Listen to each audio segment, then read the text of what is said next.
Disiarkan langsung dari Dinas Kesehatan PP dan KB Kota Madiun. Assalamualaikum warahmatullahi wabarakatuh. Halo, selamat siang kawan Diska. Berjumpa kembali dalam Info Sehat, informasi seputar kesehatan. Tentunya bersama Ilmilia di sini yang akan menemani siang hari kawan Diska semuanya. Dan telah hadir di studio ada narasumber yang sangat luar biasa cantik hari ini. Ada Kakak Angelin. Iya, halo Kak Ilmi. Halo Kak Angelin. Mungkin bisa disapa dulu kawan Diska yang sudah bergabung di IG Live. Oke, selamat siang kawan Diska. Terima kasih sudah mau meluangkan waktunya untuk join IG Live kita siang hari ini. Oke, mantap sekali nih. Oke, kawan Diska, hari ini kita akan membahas satu topik kesehatan yang tentunya sangat menarik sekali nih. Nah, untuk itu tetap stay tune di IG Live kami di @promkes_kota_madiun. Dan jangan lupa jika nanti ada pertanyaan terkait topik kesehatan yang akan kita bahas hari ini, silakan langsung tulis saja di kolom komentar dan akan langsung dijawab oleh narasumber kita hari ini.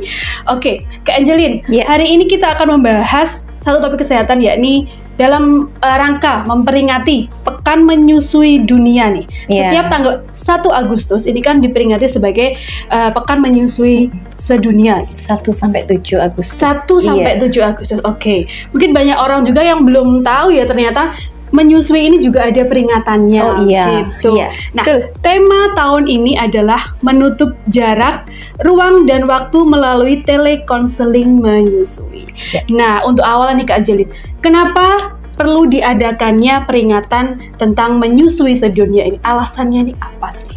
Oke, seperti kita ketahui ya bahwa 1000 hari pertama kehidupan itu untuk seorang anak itu dalam bertumbuh kembang itu sangat penting yang menentukan bagaimana nanti dia kedepannya, intinya itu dasarnya itu dari 1000 HPK itu ya. Nah, menyusui itu salah satu proses yang dilalui di dalam 1000 hari pertama kehidupan tersebut. Jadi 1000 HPK kan dimulai dari kehamilan ya, 9 bulan itu, kemudian bayi lahir kan, kemudian kita beri ASI selama 6 bulan atau kita sebut ASI eksklusif, kemudian lanjut kita tetap setelah 6 bulan tetap harus menyusui kan ya. 6 bulan itu masih tetap menyusui sampai umur 24 bulan ditambah dengan MPASI. Gitu. Oke, jadi ASI eksklusif ini adalah pemberian ASI secara 6 bulan gitu ya Kak? Iya, eksklusif itu selama dari 0 sampai 6 bulan. 0 sampai 6 bulan tanpa diberikan tambahan apapun gitu ya? Betul. Hanya diberi ASI saja, kecuali ya yang ini di luar itu bisa dimaklumi, yaitu adalah suplemen mungkin yang dibutuhkan karena dia kekurangan zat gizi, sesuatu zat gizi, kemudian obat dalam bentuk sirup itu masih tidak apa-apa.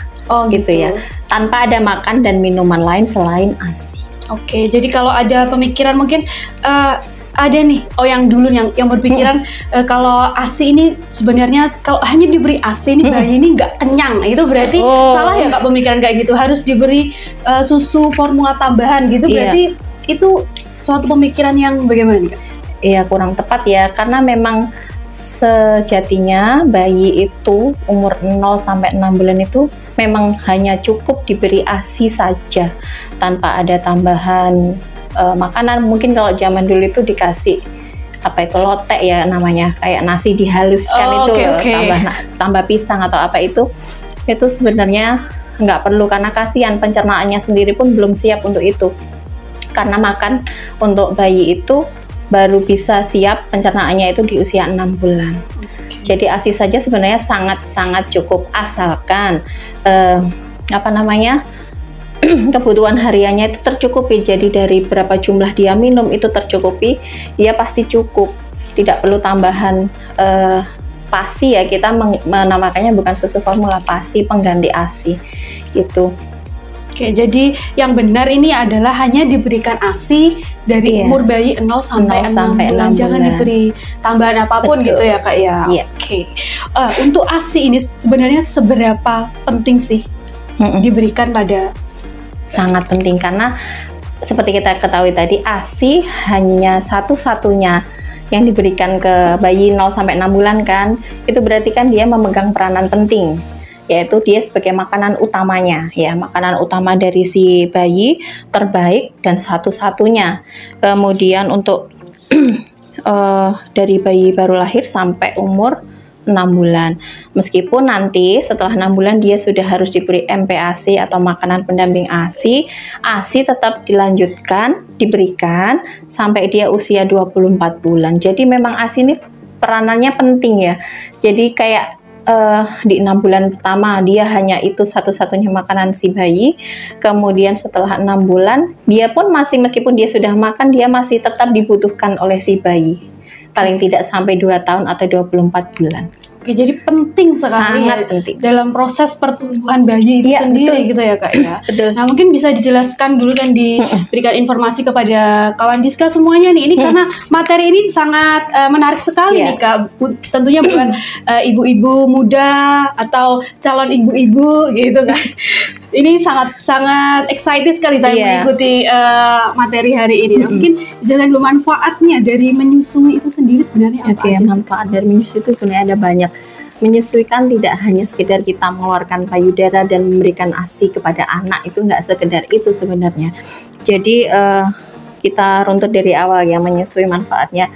Jadi ketika dia bayi baru lahir, nah itu kan ada IMD tuh. Nah, itu salah satu fungsinya atau manfaatnya adalah menghentikan perdarahan pasca persalinan. Jadi kan dia memicu kontraksi di rahim ya, membantu memicu kontraksi di rahim untuk membantu menghentikan pendarahan. Jadi kan biar nggak pendarahan gitu loh. Kemudian membangun bonding antara ibu dan anak, terutama untuk bayi prematur itu kan dia kan masih kecil dan lemah nih.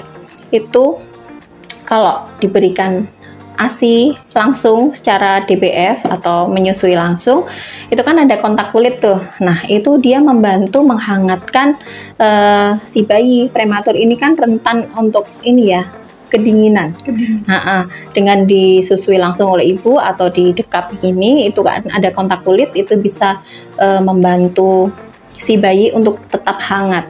Kemudian meningkatkan daya tahan tubuh, jelas ya, karena di dalam ASI itu kan zat hidup, itu isinya ada kolostrum, salah satunya kolostrum itu sendiri dia itu sebenarnya imunisasi awal bayi itu ya, kolostrum itu, karena isinya dia antibodi ya, intinya isinya itu dia antibodi yang mana dia bisa langsung melindungi si bayi sebelum ada vaksinasi dari luar ya. Jadi dari kolostrum itu sendiri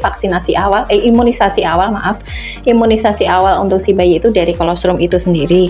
Kemudian yang jelas untuk pertumbuhan dan perkembangan si bayi karena memang hanya ASI yang cukup, yang bisa memenuhi kebutuhan nutrisi si bayi itu.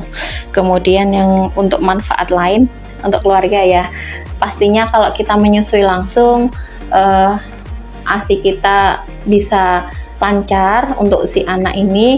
Tentunya keluarga tidak perlu repot-repot untuk mengeluarkan biaya ataupun tenaga untuk membuat PASI atau pengganti ASI. Kemudian ASI ini merupakan makanan yang paling cocok untuk bayi. Ada istilah, kalau kita itu ada istilahnya namanya itu spesies spesifik gitu loh. Itu artinya itu memang ASI, air susu ibu itu memang diciptakan oleh Tuhan ya untuk manusia. Jadi memang yang sudah sangat cocok, memang nggak bisa digantikan dengan susu apapun. Meskipun entah itu sudah difortifikasi dengan apa yang hampir mirip dengan ASI, tapi memang tidak bisa menyaingi isi dari ASI tersebut. Oke, gitu. Menarik. Jadi manfaatnya ini bukan hanya bagi bayi ya Kak ya. Jadi untuk ibu juga ada, kemudian untuk bapak ini juga ada. Tentunya kan dari segi ekonomi nih. Kalau misalkan ASI ini kan tidak perlu membeli, jadi menghemat ekonomi. Beli makanan bergizi aja untuk ibunya. Oke, penting sekali nih kadang nih Kak ya, karena yang diperhatikan kalau ibu baru melahirkan ini adalah bayinya. Nah, padahal yang penting juga ini adalah ibunya. Jadi dukungan ini nih ya, Kak, dukungan dalam menyusui ini juga penting sekali. Oke. Nah, selanjutnya nih Kak, untuk mengetahui nih kalau ASI eksklusif ini cukup untuk bayi dari 0 sampai 6 bulan ini seperti apa nih Kak? Dilihatnya dari mana? Kalau misalkan bayi ini sudah cukup diberikan ASI? Oke, indikatornya kita tahu nggak sih kalau maksudnya cukup nggak sih ini bayi saya cuma ASI aja, jangan-jangan kurang, kok dia masih nangis, kok dia masih kayaknya gimana-gimana, itu kan biasanya kalau ibu baru itu panik ya, panik, jangan-jangan ASIku kurang, jangan-jangan dia nggak cukup ini dalam dalam nyusunya gitu. Kita lihatnya dari indikator pertama itu adalah pipis, buang air kecil. Buang air kecilnya itu minimal 6 kali sehari. Jadi dilihat dari hari pertama setelah lahir itu sebenarnya indikatornya gampang sih. Untuk hari-hari pertama atau minggu pertama itu nggak usah pakai diapers dulu ya, biar kita bisa tahu dia pipis berapa kali sih. Kan kalau kita pakai diapers itu nggak tahu ya ini sudah berapa kali pipis, pokoknya tahu-tahu udah basah gitu. Jadi di hari pertama itu biasanya pipisnya 1 kali, kemudian hari kedua pipisnya 2 kali, hari ketiga 3 kali, hari keempat 4 kali, hari kelima 5 kali, hari keenam 6 kali. Nah, dan seterusnya itu minimal 6 kali pipis, itu berarti biasanya sudah cukup. Dan pipisnya tuh bisa dilihat kuning cerah ya warnanya, jadi bukan yang pekat gitu. Kemudian kuning cerah ya? Iya, jadi kayak kita aja kalau kurang minum kan kadang buang air kecil kita itu kan agak keruh ya, agak pekat gitu ya warnanya, sama seperti bayi sebenarnya. Kemudian dia tandanya dia cukup ASINya adalah ketika dia menyusu, itu dia setelah selesai itu dia terlihat tenang, terus kemudian akan melepaskan sendiri mulutnya pas dia nyusu ya. Pas dia nyusu itu dia akan melepaskan sendiri mulutnya dari payudara ibu. Kemudian tangannya bayi itu bisa dilihat dia lapar itu kalau dia menggenggam begini. Jadi kalau ada waktu itu jangan dikasih sarung tangan terus ininya. Kalau hari-hari pertama, bulan-bulan pertama itu loh. Jadi biar kita tahu, oh ini bayi ini lapar atau enggak tuh dari sini. Menggenggam itu artinya lapar. Ketika dia kenyang dia akan gini. Ya, itu ilmu baru banget nih. Ternyata kalau bayi lapar itu tandanya menggenggam. Iya, betul. Kemudian yang paling bisa diukur dan dilihat itu adalah di kenaikan berat badan. Jadi di bulan-bulan pertama itu kan kita kalau di buku KIA itu kan ada KBM ya, kenaikan berat minimal. Itu kita bisa lihat dari situ.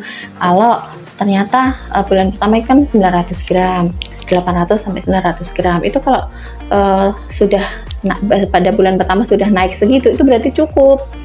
Bulan berikutnya dilihat lagi, itu rentangnya di KBM itu sampai enggak itu. Kalau sampai itu ya berarti cukup. Dari situ kita bisa tahunya. Kalau memang masih kurang ya berarti volume dan frekuensi menyusunya harus ditambah. Iya. Oke, jadi dilihat tadi dari kenaikan berat badan ya Kak ya, kemudian dari buang air kecilnya seberapa banyak gitu ya intensitasnya gitu. Ya, buat ibu-ibu ini boleh disimak nih materi kita hari ini. Dan hari ini kita juga ternyata tidak berdua nih Kak. Hari ini ada siapa nih di sini? Ternyata ada narasumber ketiga ternyata di sini yang sudah mantan kecil saya ini. Mana-mana saya bawa. Namanya belum ada ya Kak? Belum ada. Oke. Untuk kawan diskus semuanya tolong disimak dulu nih, hari ini kita mau ngapain nih sama narasumber kita ketiga hari ini. Nah, untuk selanjutnya nih Kak, dari tadi penjelasan Kak Angel ini kan banyak sekali manfaatnya dari ASI itu sendiri. Sebenarnya di dalam ASI ini apa aja sih kandungannya? Kandungan ASI, wah kalau kita ngomong kandungan ASI itu sebenarnya banyak ya. Sudah pasti terlengkap ya, semua makro dan mikronutrien sudah ada di dalamnya. Termasuk kandungan yang paling utama dan terbesar itu adalah biasanya itu karbohidrat, yaitu laktosa ya. Laktosa itu kan salah satu jenis karbohidrat. Laktosa, kemudian protein, lemak, kalsium, kemudian zat besi, terus ada prebiotik juga. Kemudian di dalam ASI sendiri seperti kita ketahui bahwa mungkin mamah-mamah di sini sudah banyak yang tahu ya, kalau kita pumping itu, kita pompa ASI itu kan kok ASINya ada yang encer sih, kok ASINya ada yang kental. Kadang itu yang membingungkan, yang membuat minder. Kalau orang yang nggak tahu itu kita gini, oh itu pompa kok dia ASInya sekental itu, kok aku enggak gitu. Itu memang apakah dia lebih bagus daripada ASIku gitu. Gitu kan kadang gitu, iya betul. Padahal semuanya itu sama-sama bagusnya ya. Jadi ASI itu ada dua produksinya, yaitu yang pertama itu ASI yang pertama keluar itu pada saat dihisap oleh bayi itu adalah formilk ya. Ciri-cirinya itu dia warnanya putih tapi agak cerah gitu loh, putih bersih. Kemudian konsistensinya itu dia agak lebih encer, memang agak lebih encer. Kemudian dia kandungan utamanya itu adalah air sama protein. Fungsinya itu untuk menghilangkan rasa haus bayi, karena kan kandungan utamanya air ya. Itu untuk menghilangkan rasa haus bayi, kemudian dan juga memberi imunitas pada bayi karena di proteinnya tadi itu. Kemudian yang kedua, ASI yang terakhir keluar itu namanya hind milk. Hind milk itu ASI yang keluar setelah anak menyusu, itu sekitar kurang lebih 10-12 menit setelah anak menyusu itu dia baru keluar produksinya. Nah itu konsistensinya, dia itu warnanya konsistensinya kental, lebih kental daripada yang pertama tadi. Formilk, betul. Kemudian warnanya dia juga putih tapi agak keruh, jadi kayak pekat gitu loh, putih pekat gitu.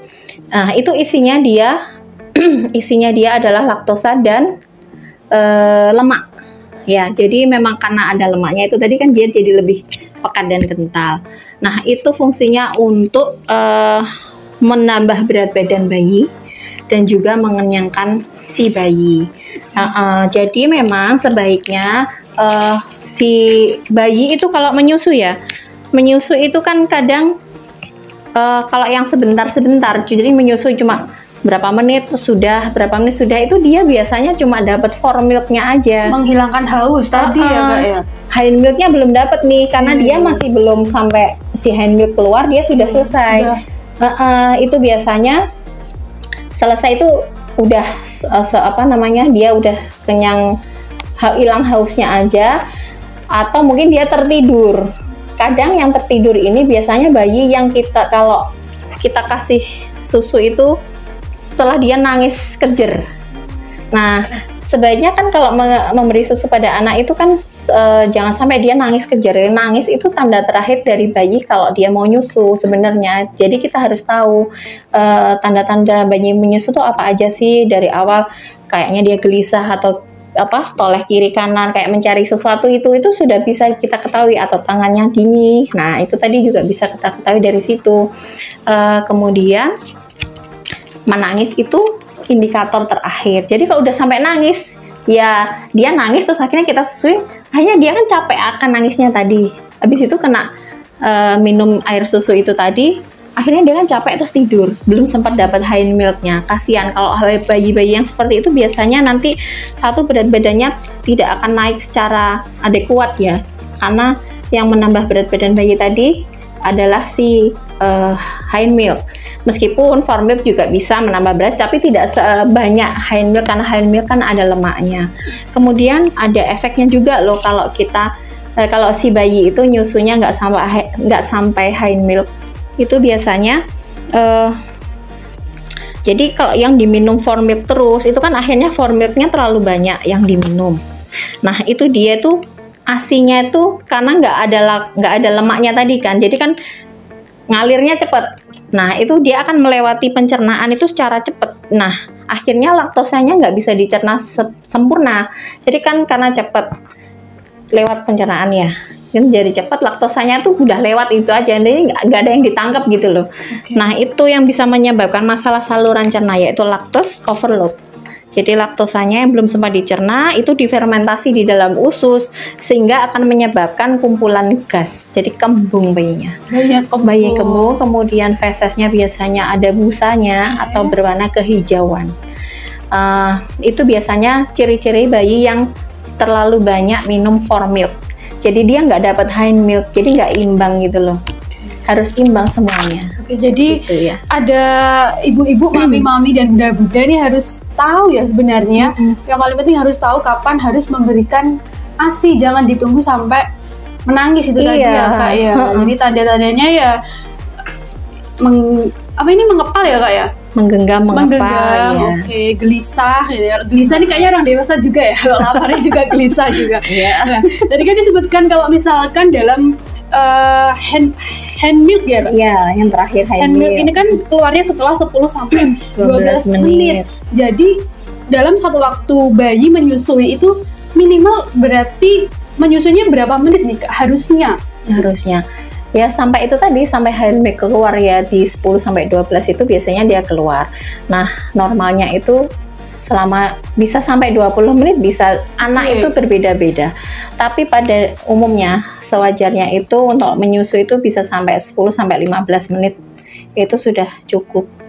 Agar keduanya bisa keluar tadi ya Kak ya. Semuanya bisa didapatkan. Hand milknya tadi. Hand milk, betul. Iya. Selain rasa hausnya yang hilang, kemudian ada hand milk yang tadi yang dapat menambah berat badannya itu tadi. Oke, ini ilmu baru sekali nih. Oke. Untuk selanjutnya nih Kak, faktor apa saja sih yang mempengaruhi produksi ASI ini? Adakah makanan yang dapat meningkatkan produksi ASI? Gitu. Yang dapat mempengaruhi produksi ASI tentunya ibu ya. Ibu kan yang memproduksi ASI kan ibu ya, badan ibu. Betul. Ya, itu ASI itu kan dipengaruhi oleh hormon. Berarti yang satu yang pasti itu ibu nggak boleh stres, nggak boleh panik. Pabriknya nggak boleh stres. Pabriknya nggak boleh stres. Ya wajar sih kalau ibu, apalagi ibu pertama ya, anak pertama gitu nyumam itu biasanya bulan-bulan pertama itu banyak stres. Ya tidurnya kurang, istirahatnya kurang, badannya masih sakit, masih ditambah harus menyusui dan lain-lain. Belum lagi kalau ASInya ternyata nggak sebanyak pikiran, sebanyak kan biasanya angan-angannya, oh nanti ASIku segini ya. Ternyata keluarnya nggak sebanyak itu panik pasti. Itu menambah beban pikiran juga iya, ya, itu pasti itu. Satu, ibu nggak boleh stres ataupun panik. Memang support system itu penting ya. Jadi terutama suami, kalau memang suaminya dekat, kan ada juga yang LDR itu ya. LDM ya. LDM betul. LDM betul itu memang harus kuat itu support sistemnya. Harus mengerti kalau memang seorang ibu, apalagi ibu baru melahirkan itu capeknya luar biasa, butuh ketenangan, belum lagi ini banyak yang harus dilakukan itu ya, kalau bisa ya dibantu oleh suaminya ya. Peran penting suami berarti. Iya betul, peran penting suami untuk menangani kesetresan ibu. Kemudian kebutuhan nutrisi untuk ibu menyusui itu juga harus diperhatikan. Pastinya ya, kebutuhan ibu menyusui itu lebih banyak meningkat daripada ibu hamil. Karena apa? Selain untuk memproduksi ASI, itu juga untuk menggantikan cadangan yang hilang selama kehamilan. Itu jadi memang harus lebih banyak atau meningkat. Kemudian produksi ASI ini adalah prinsipnya ini supply on demand. Jadi produksi ASI itu dipengaruhi oleh seberapa banyaknya dia keluar. Nah, keluar ini kan akibat dihisap bayi, ya kan? Semakin banyak dihisap bayi atau semakin banyak dikeluarkan, maka dia akan memproduksi sebanyak itu juga, gitu. Jadi kayak siklus gitu loh. Oke, jadi bukan berarti kalau misalkan semakin dihisap semakin habis gitu, enggak ya? Keliru kalau gitu, iya. Jadi kan dia dipengaruhi dua hormon, prolaktin sama oksitosin. Nah, itu tuh gini. Jadi ketika kita bayi, kita menyusui bayi, hisapan bayi itu mengirimkan sinyal ke otak kita untuk kedua hormon itu tadi. Yang pertama oksitosin untuk mengeluarkan ASI yang sudah ada di payudara ibu. Itu dikeluarkan lewat bantuan hormon oksitosin. Nah, kemudian si prolaktin ini dapat sinyal dari otak itu untuk memproduksi ASI baru untuk dikeluarkan nanti saat menyusui yang berikutnya gitu. Jadi ada yang keluar, ada yang diproduksi. Jadi itu kayak siklus gitu. Prinsipnya supply on demand. Supply on demand. Oke. Kemudian ada lagi kah? Kemudian pastinya kelekatan pada saat menyusui itu juga harus diperhatikan. Kalau pelekatannya atau cara menyusuinya salah ya biasanya produksinya nggak akan sebanyak itu, akan menghambat gitu loh. Ada yang mungkin sakit, malah saat menyusui itu sakit, itu kan juga memperlambat menghambat produksi ASI kan. Kalau si ibu merasa kesakitan, kadang dia sudah enggan untuk menyusui lagi kan. Akhirnya tidak ada hisapan bayi ketika ibu kayak trauma gitu mungkin ya, tidak ada hisapan bayi lagi, akhirnya dia berhenti dengan sendirinya produksi ASI dalam tubuh ibu itu. Kemudian pastinya tadi ya dukungan dari suami ya. Dan untuk soal apa tadi yang adakah makanan ya? Makanan yang bisa menambah produksi ASI ini Kak, ada nggak sih? Kalau di tempat saya itu dulu ada namanya daun katuk, ini katanya menambah produksi ASI. Ini sebenarnya benar nggak sih Kak? Iya, daun katuk ya. Benar, cuman dia bukan satu-satunya. Artinya begini, sebenarnya tidak ada satu jenis makanan atau minuman pun yang dipercaya untuk sebagai produksi ASI, memperbanyak produksi ASI. Kan tadi dipengaruhi oleh banyak ya, ibu nggak boleh stres, kemudian makanan, nah itu tadi nutrisinya harus seimbang. Jadi kalau misalnya nih kita percaya kalau katuk untuk produksi ASI ya, kita makan banyak tapi proteinnya nggak dilengkapi, cuman pakai tempe, terus apalagi protein hewani ya yang penting ini, tapi tetap harus seimbang, ada karbohidrat, ada protein nabati, protein hewani, sayur, buah, itu memang harus seimbang. Jadi prinsipnya tetap gizi seimbang, semua makanan dan minuman itu pasti bisa jadi booster ASI. Asalkan ibunya makanannya tadi tidak stres, kemudian makan apapun itu sesuai dengan porsi untuk ibu menyusui. Nah itu ada di buku KIA itu, kalau banyak yang belum tahu itu dibuka, itu buku KIA-nya. Buku KIA yang didapat itu ya Kak, warna pink itu ya, masing-masing pasti punya ya Kak ya. Tapi pernah dibuka enggak? Nah itu mungkin masalahnya di situ, jarang dibuka nih. Nih. Kemudian ada yang menyebutkan kalau makanan pedas nih bisa membuat ASI menjadi pedas, nih sebenarnya bener nggak sih Kak? Mitos ya. Mitos sekali. Kan kita diproses dulu itu, diambil yang menjadi produksi ASI itu, diambil zat-zat terbaik dari si ibu untuk dijadikan ASI. Jadi bukan terus kita makan cabai, keluarnya cabai. Makan sebelah nih rasanya sebelah kan ya nggak mungkin juga gitu ya. Jadi ini mitos besar sekali ini. Nah tadi disebutkan dari Kak Angel ini adalah salah satunya adalah posisi pelekatan saat menyusui. Nah ini kan juga mempengaruhi produksi ASI. Posisi yang benar nih seperti apa Kak? Posisi yang benar, dengan narasumber kita yang ketiga ini ada nih. Kita belajar bareng-bareng nih kawan Diska semuanya. Ini pura-puranya bayi ya. Pura-puranya bayi yang belum ada namanya teman-teman. Ini nggak ada namanya. Jadi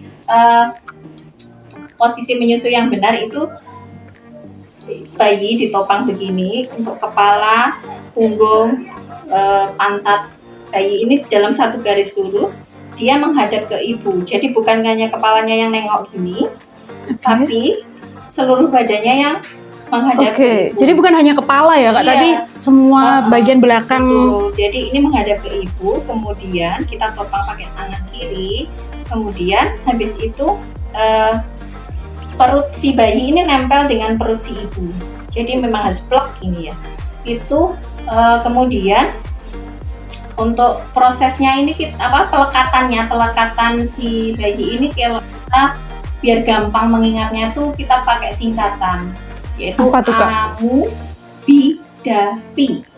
Amubidapi. Apa nih Kak? Apa itu Amubidapi? A yang pertama itu areola. Areola seperti kita tahu kalau payudara ibu itu kan ada bagian tidak hanya puting ya, itu kan ada bagian yang berwarna agak gelap, itu namanya areola.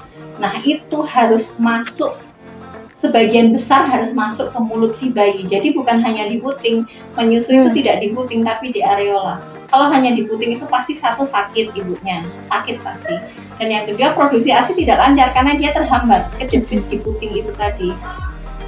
Kemudian A tadi sudah ya, mulut bayi terbuka lebar. Jadi dia jangan langsung dimasukkan ke payudara, biarkan bayi mangap dulu. Jadi bayinya itu mulutnya harus terbuka lebar dulu. Kemudian B itu bibir bawah si bayi itu terbuka keluar atau doer istilahnya. Oke, di doer ya malah ya, didoerkan. Ya, itu biar dia jadi nyaploknya gitu. Oh, bukan nyaplok. Apa itu? Biar ininya tuh bisa lebih kan tadi terbuka lebar, terus mulutnya yang bawah itu terbuka keluar gitu. Jadi kemudian dagu bayi itu menempel ke payudara ibu. Kemudian P itu pipinya bayi itu menggembung, itu isinya ASI, tandanya begitu. Jadi beda dengan ngempeng ya. Kalau ngempeng itu pipi pasti nggak menggembung, dia gerakannya begini tetap, tapi dia tidak ada ASI-nya, tidak menyedot banyak. Jadi pipinya menggembung, terus kalau kita dengarkan itu bunyi glek glek glek. Oke, ada suaranya berarti ya. Ya, biar kita tahu dia tuh ngempeng atau minum susu gitu. Oke, ternyata ada tekniknya tadi ya Kak ya. Nah ini ibu-ibu yang mungkin ibu hamil ini pasti mendapat materi nih Kak di kelas ibu hamil. Kelas ibu hamil ada. Oke. Ada itu. Makanya kalau ibu hamil itu sebaiknya periksa rutin ya, di puskesmas kita sudah ada itu. ANC itu juga bagus loh, nggak harus di dokter kandungan juga. Maksudnya kan banyak ya yang berpikiran saya nggak periksa ke dokter karena saya nggak ada uang gitu kan. Memang itu jangan gitu, kita tetap harus kita periksa ya. Di puskesmas itu sudah ada layanan itu, jadi tetap harus diperiksa. Nanti bisa ikut kelas ibu hamil juga di puskesmas itu ada. Setiap puskesmas atau puskesmas itu ada. Jadi jangan ragu untuk datang ke fasilitas pelayanan kesehatan yang terdekat di tempat Anda, begitu ya Kak ya. Karena di situ bukan hanya pelayanan sebatas kuratif atau pengobatan gitu ya. Jadi didapatkan juga edukasi terkait materi-materi seperti ini, seperti itu. Mantap sekali materinya tentang apa Kak tadi? Amu bidapi. Oke. Nah, biar lebih gampang untuk disingkat ya, dan dimengerti, mungkin dihafalkan oleh ibu-ibunya. Jadi tadi dari A sampai P-nya mungkin harus dimengerti oleh ibu-ibu semuanya. Nah, nih Kak, untuk yang selanjutnya, mungkin untuk fenomena saat ini nih Kak, kan banyak sekali nih ibu menyusui yang juga bekerja. Nah, ini gimana nih Kak untuk agar ibu ini juga bisa bekerja tapi juga bayinya sendiri juga mendapatkan ASI eksklusif ini tadi. Untuk mungkin ASI-nya dipumping, kemudian untuk cara penyimpanannya ini gimana gitu? Ya, untuk ibu yang bekerja atau yang tidak bisa mendampingi anaknya selama 24 jam mungkin karena satu alasan tertentu atau mungkin yang sakit juga ya, itu ya bisa memberikan ASI eksklusif juga bisa tetepan pakai media ASI perah ya. Jadi ASI perah itu kan tetap ASI kan isinya, tetap kita bisa berikan kepada si anak yang kita tinggal untuk bekerja ataupun untuk sesuatu lain hal itu tetap bisa diberikan melalui ASI-nya diperah.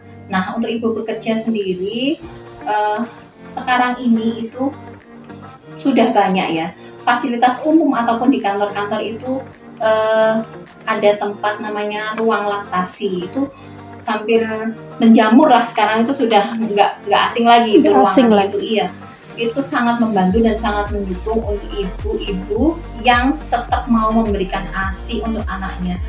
Juga kita dari Dinas Kesehatan Provinsi Jawa Timur sendiri ini sedang ada lomba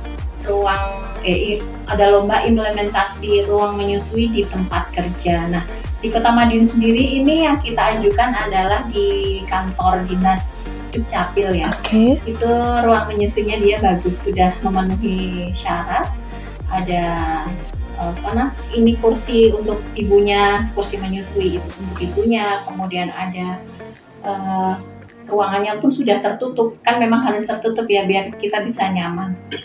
Kemudian sirkulasinya juga bagus, ada kulkasnya untuk menyimpan ASI perah. Kan di ruang menyusui itu tidak hanya menyusui bayi, tapi juga untuk karyawatinya juga sendiri untuk menyimpan ASI perah bisa di situ kan, pumping lebih nyaman kan kalau di situ, meskipun sekarang sudah ada apron untuk menyusui, tapi kalau di ruangan sendiri kan lebih privasi gitu ya, itu sendiri sudah ada dan sekarang sudah banyak ruang menyusui.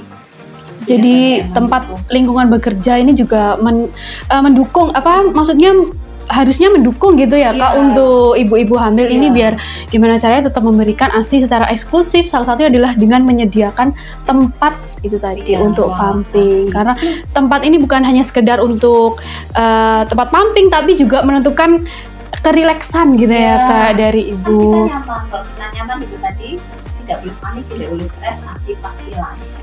Oke, mantap sekali nih ilmunya hari ini. Mungkin untuk yang terakhir Kak, ada yang mau disampaikan nih untuk ibu-ibu di luar sana, untuk mami-mami, bunda-bunda atau yang sedang menunggu proses kelahiran atau nantinya untuk para calon pengantin nih. Mungkin pesannya nih Kak, apa yang mau disampaikan? Oke, untuk ibu-ibu maupun calon ibu atau untuk calon pengantin nantinya kan harapannya kan kita punya anak ya. Nah itu nanti jangan pernah patah semangat untuk tetap menyusui bayinya. Niatkan dari awal kita untuk bisa untuk menyusui anak kita nanti, karena pada dasarnya memang tidak ada ibu yang tidak bisa menyusui anaknya kecuali dalam kondisi medis tertentu ya, seperti COVID mungkin, atau sepsis, infeksi, kemudian atau kondisi ibu terlalu lemah karena sakit, itu memang tidak bisa menyusui. Itu kan pengecualian, tapi pada dasarnya memang tidak ada ibu yang tidak bisa menyusui anaknya. Masalah pasti ada problem dalam proses menyusui, itu pasti ada, nggak mungkin lancar selancar itu, nggak mungkin, tapi itu ada solusinya pasti ada. Dan jangan terburu-buru untuk memberikan PASI atau pengganti ASI selama proses menyusui ada kendala, itu jangan terlalu terburu-buru, itu opsi yang terakhir sekali. Jadi untuk memberikan pengganti ASI itu merupakan opsi yang paling terakhir. Jadi ada prosesnya itu ya. Kemudian cari dukungan kepada suami, keluarga, bilang di jauh-jauh hari sebelumnya. Apalagi untuk ibu hamil itu perbanyak mencari tahu literasi baik dari medsos, kemudian dari tenaga kesehatan yang pro-ASI, kemudian mengikuti kelas hamil, kelas menyusui, dan ikut grup-grup ibu menyusui itu supaya menambah percaya diri bahwa oh ternyata memang menyusui itu ada problemnya masing-masing. Jadinya ibu itu tetap akan pede dalam oh nanti aku menyusui berarti memang ini, jadi niatnya tuh lebih bulat gitu loh untuk menyusui anaknya nanti. Kemudian jika ada kendala dalam proses menyusui, ada keraguan, ada rasa pertanyaan yang terlalu banyak ya terkait proses menyusui atau masalah dalam menyusui anaknya, itu sebenarnya kita bisa ke puskesmas atau dokter anak. Itu insya Allah nanti akan dibantu mencari solusinya. Di Madiun ini ada konselor laktasi, itu ada banyak. Puskesmas itu teman-teman kita, teman-teman ahli kita itu sudah dia tahu itu gimana caranya berbagai macam problem menyusui itu mereka insya Allah kita bantu nanti. Oke, jadi pesannya kalau misalkan ada kesulitan mungkin ya Kak dalam proses menyusui bisa datang ke fasilitas layanan kesehatan, karena di Madiun ini sudah banyak konselor laktasi gitu ya Kak. Dan jangan ragu juga untuk sharing kepada orang-orang terdekatnya gitu ya Kak. Jadi jangan dipendam sendiri, karena kalau memendam itu kan jadinya stres. Betul. Itu juga akan mempengaruhi. Berbagai macam masalah. Oh ternyata aku nggak sendirian. Ternyata ada yang lebih masalahnya. Oke. Jadi cari teman gitu ya Kak. Oke, mantap sekali ini pesannya hari ini, dan materi yang disampaikan hari ini juga sangatlah bermanfaat untuk teman-teman Diska semuanya. Terima kasih Kak Angelin untuk waktunya hari ini sudah menyapa kawan Diska semuanya. Mungkin selanjutnya kita bisa buat ini Kak, video konten terkait tadi ya Amubidapi atau tentang cara-cara menyusui yang baik dan benar juga gitu selanjutnya. Oke kawan Diska, itu tadi podcast kita hari ini. Saya tutup juga dengan kata-kata nih, ASI adalah investasi berharga yang ibu berikan kepada anak. ASI adalah pintu gerbang menuju kesehatan dan kecerdasan anak. Untuk itu, mari kita bersama-sama mendukung pemberian ASI eksklusif untuk masa depan yang lebih baik. Oke, Ilmilia pamit undur diri. Assalamualaikum warahmatullahi wabarakatuh.